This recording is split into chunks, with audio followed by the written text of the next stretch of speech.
Hello, it's time for my devotional, and so welcome.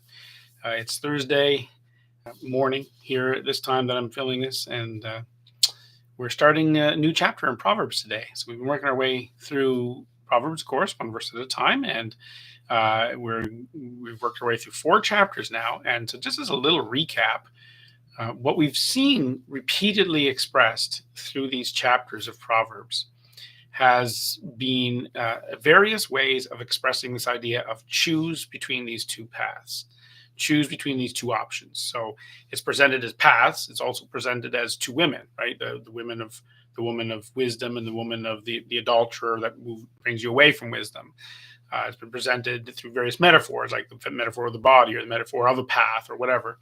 And so there's been all these different ways over these first four chapters of this expression of there's two options. You got to give good attention to God's ways and learn them in your life, or you can go on the non-godly ways and end up in death, or a worse life, and so on, and death ultimately.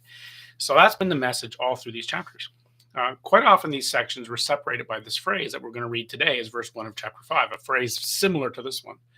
So I'm going to read it. Proverbs chapter 5, verse 1 says, "My son, give attention to my wisdom. Incline your ear to my understanding." So it's a very similar phrase. It's said, close to a dozen times, anyways, in these first few chapters of Proverbs, and often it's an indicator of here's a new way to look at this. Here's another little angle, and so it indicates a little section of just a little change of an angle, and it does in this case too. And so we're going to find that we're moving into chapter 5, and the entire chapter in chapter 5 has got a different message.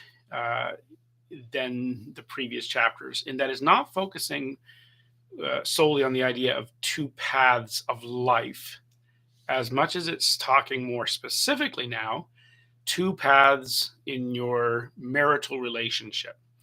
And there's two options here. And so the entire chapter is going to be very much focused on the idea of the marital relationship. And so today's video is just going to introduce this idea, and from verse 1 and just say it's the start of this new section, and that's the idea. It's going to be very much the idea of spoken literally to a young man, and sort of like his dad saying to this young man, "Okay, son, let's have a frank talk about the way it's going to go for you, and you're going to have a wife, you're going to have options for not having a wife, and other rows, adultery."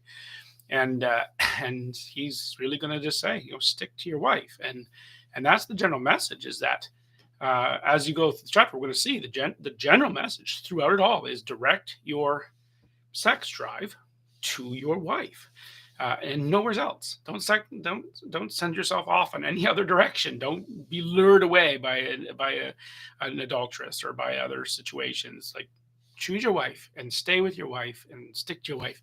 And so that's the whole chapter. And so I'm just introducing it, and we're going to look at it as we have before, one verse at a time in each of these verses, and just sort of draw something out of it about this. But it's going to be primarily around that subject. Now, if this subject feels like it's out of your interest set or whatever, I will say this: it's a very transferable wisdom. It's not just a wisdom that would apply to men only. It certainly applies to women as well.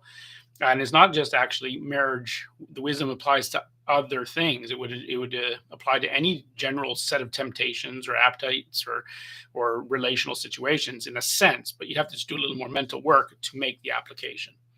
It directly applies to speaking to a young man with regard to his own sex drive and his own wife, but it applies very much and is a transferable wisdom to other areas of life as well. And so, as I say, you just have to make a mental step to make the connection, but that's something that you'll be able to do as we move through this chapter as well.